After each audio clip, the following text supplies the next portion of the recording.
ادھر ٹانک میں نامعلوم افراد کی فائرنگ سے نادرہ آفس پر تعینات اہلکار شہید ہو گیا. پولیس کا کہنا ہے فائرنگ سے ایک راہگیر بچی بھی زخمی ہوئی. عرفان مغل آگاہ کیجیے. یہ ٹانک کے نادرہ آفس پر اب سے کچھ دیر پہلے نامعلوم مسلح افراد نے فائرنگ کی ہے، جس سے وہاں پر تعینات ایک پولیس اہلکار جس کا نام وارث شاہ بتایا گیا ہے وہ موقع پر شہید ہو گئے ہیں، جبکہ واقعے کے وقت ایک بچی وہاں پر موجود تھی، وہ بھی فائرنگ کی زد میں آ کر زخمی ہو گئی ہے. شہید ہونے والے پولیس اہلکار کو فوری طور پر ڈسٹرکٹ ہیڈ کوارٹر اسپتال پہنچا دیا گیا ہے. اس واقعے کے بعد شہر میں سیکیورٹی کے انتظامات سخت کر دیے گئے اور پولیس کی بھاری نفری نادرہ آفس پہنچ گئی ہے. اس وقت بہت شکریہ عرفان مغل. نگراں وزیر برائے مذہبی امور حج پالیسی کا اعلان کر رہے ہیں. خواتین کو دیکھتے ہیں یا ملیشین کو دیکھتے ہیں وغیرہ وغیرہ، تو ایک عبایا ان کے پاس ہوتا ہے اور ایک ڈسپلن میں چلتی ہوئی نظر آتی ہیں. وہ ہماری خواتین جو ہمارے ملک کی نمائندہ ہیں، ہم یہ چاہتے ہیں کہ وہ خواتین جب نظر آئیں حرمین میں تو معلوم ہو کہ یہ پاکستان کی خاتون. ہم تمام خواتین کو عبایا دے رہے ہیں، وہ عبایا پہنیں گی اور پیچھے اس عبایا کے پیچھے پاکستان کا پرچم موجود ہے تاکہ معلوم ہو کہ یہ ہماری خواتین ہیں.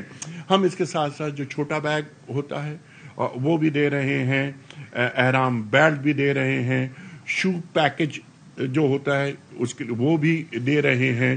میں نے سم کی بات آپ کے سامنے کر لی اور 7 GB کا ڈیٹا ان کو دیا جائے گا.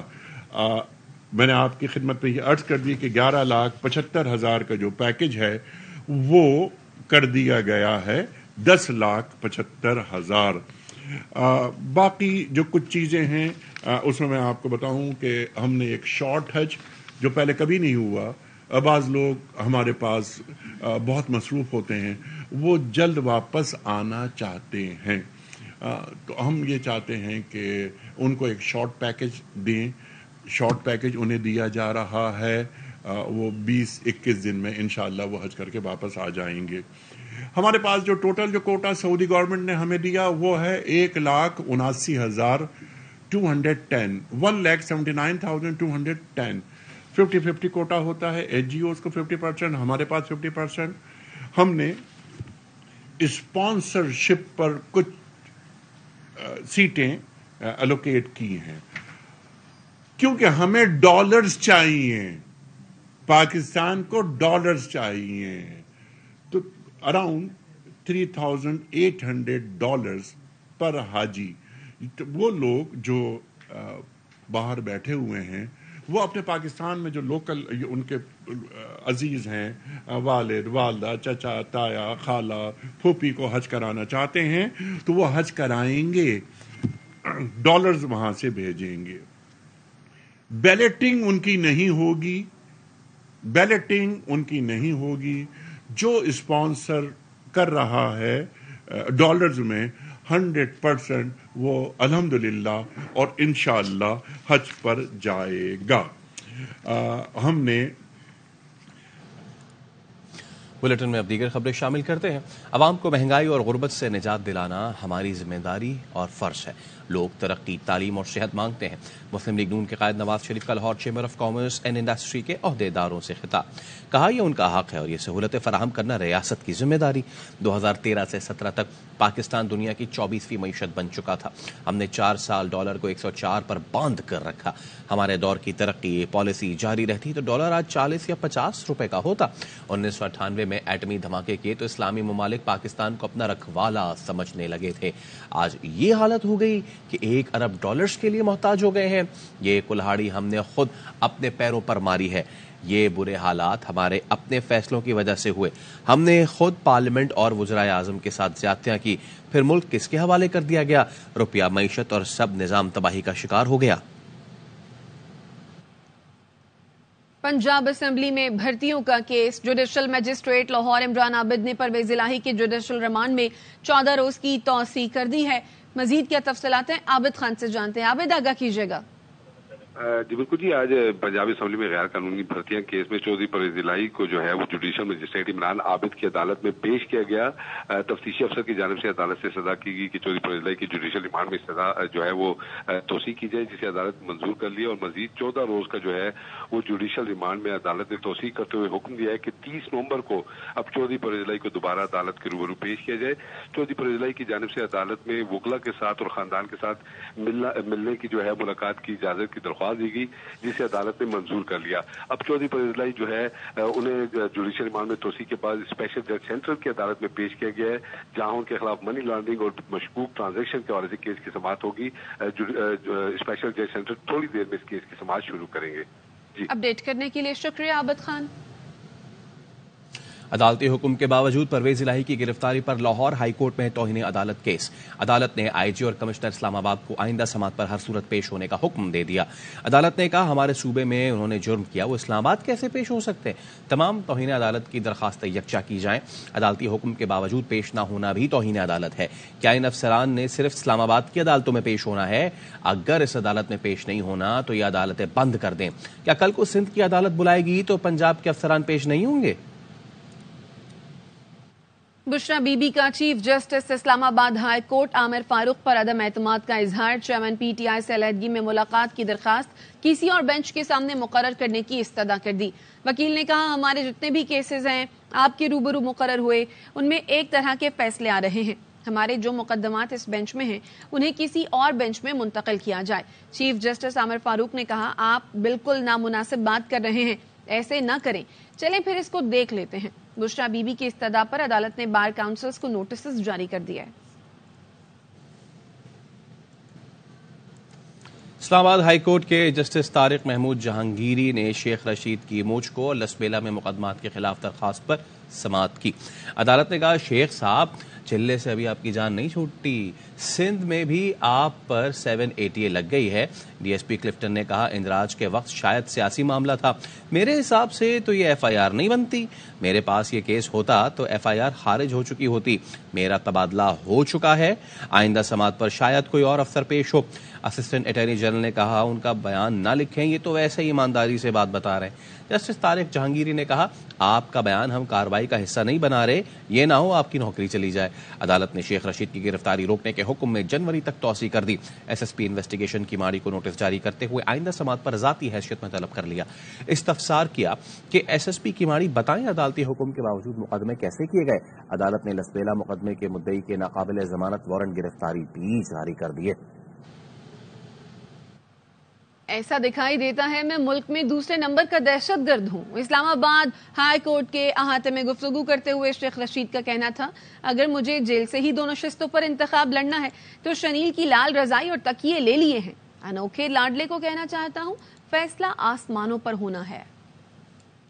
پانی پت کا پنجاب میں ہونا ہے، ایسے محسوس ہوتا ہے کہ کوئی 70 کیسز میں مجھ پر دہشت گردی کے مقدمے بنا دیے گئے، ایسے دکھائی دیتا ہے کہ پاکستان میں دوسرے نمبر کا دہشت گرد ہوں۔ اگر میں نے جیل سے ہی الیکشن 2 سیٹوں کا لڑنا ہے تو رضائی کل میں نے لے لی ہے، لال شلیل کی تپائی بھی لال لے لی ہے، تکیے بھی لے لیے۔ ہارتا وہ ہے جو ہار مانتا ہے، جو حوصلہ ہارتا ہے۔ اس عمر میں بھی میں نے کسی دوست کے خلاف کوئی بیان نہیں دیا، کسی کے خاندان کے خلاف کوئی بیان نہیں دیا۔ جو انوکھا لاڈلا سمجھ رہا ہے میں بھی ان کے ساتھ رہا ہوں، میں انوکھے لاڈلے کو کہنا چاہتا ہوں فیصلہ آسمانوں پہ ہو۔ پی ٹی آئی رہنما اسد قیصر کہتے ہیں انتقامی کارروائی سے نہیں ڈرتے۔ سوابی میں عدالت نے پیشی کے بعد میڈیا سے گفتگو میں سوال کیا کہ حکومت بتائے لیول پلینگ فیلڈ دینا چاہتی ہے یا نہیں، سلیکشن پلس الیکشن ہو گیا تو اسے کون مانے گا؟ ہمیں لیول پلینگ فیلڈ چاہیے، فری اینڈ فیئر الیکشن ہو، عوام فیصلہ کرے۔ انتقامی کارروائی سے نہ ہم ڈرتے ہیں نہ ہم پیچھے ہٹیں گے۔ میں صرف اتنا پوچھنا چاہتا ہوں حکومت ہے کیا وہ اس ملک میں ایک فری اینڈ فیئر الیکشن چاہتے ہیں؟ وہ ملک میں لیول پلینگ فیلڈ دینا چاہتے ہیں؟ اگر یہ الیکشن نہیں، یہ سلیکشن پلس ہے، اگر اس قسم کا الیکشن ہو جائے تو کون مانے گا؟ شریف جو اپنے آپ کو جو ہے نا ایک جس نے تقریر کی کہ مفاہمت چاہتے ہیں، وہ اپنے آپ کو ڈکلیئر کر رہے ہیں پرائم منسٹر۔ اگر وہ پرائم منسٹر بنتا ہے تو وہ پرائم منسٹر کون مانے گا؟ اس پرائم منسٹر کو ضرورت اس بات کی کہ ملک میں فری اینڈ فیئر الیکشن ہو، ہمیں لیول پلینگ فیلڈ چاہیے، عوام فیصلہ کرے۔ یہ تو عوام نے فیصلہ کرنا ہے، اگر عوام نے فیصلہ نہیں کرنا ہے تو پھر الیکشن کی کیا ضرورت ہے؟ لیول پلینگ فیلڈ چاہیے، کیا انہیں 2018 والی لیول پلینگ فیلڈ چاہیے؟ نون لیگ کے رہنما جاوید لطیف کی پریس کانفرنس، کہا ہم کہتے تھے اداروں میں بیٹھے لوگ آئین اور قانون کے مطابق کام کریں، آج اداروں کے سربراہان کو سلام پیش کرتا ہوں، ہمارے بیانیے کی تکمیل ہو رہی ہے، فیض آباد دھرنے پر جو کمیشن بنا پابند کیا جائے، ٹائم فریم سے آگے نہ جائے۔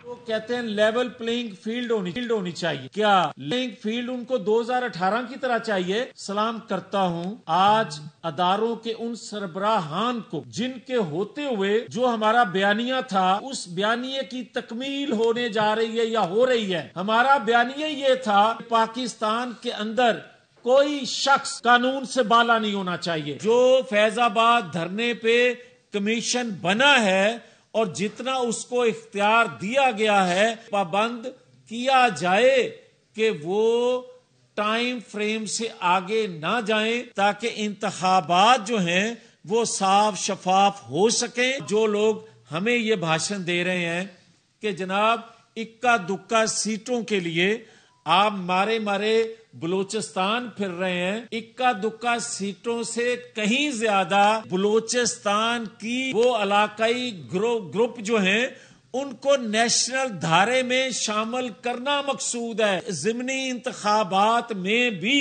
اگر سہولت کاری جنرل فیض سے جنرل باجوہ تک میسر نہ ہوتی تو 20 ضمنی انتخابات کے نتائج مختلف ہوتے۔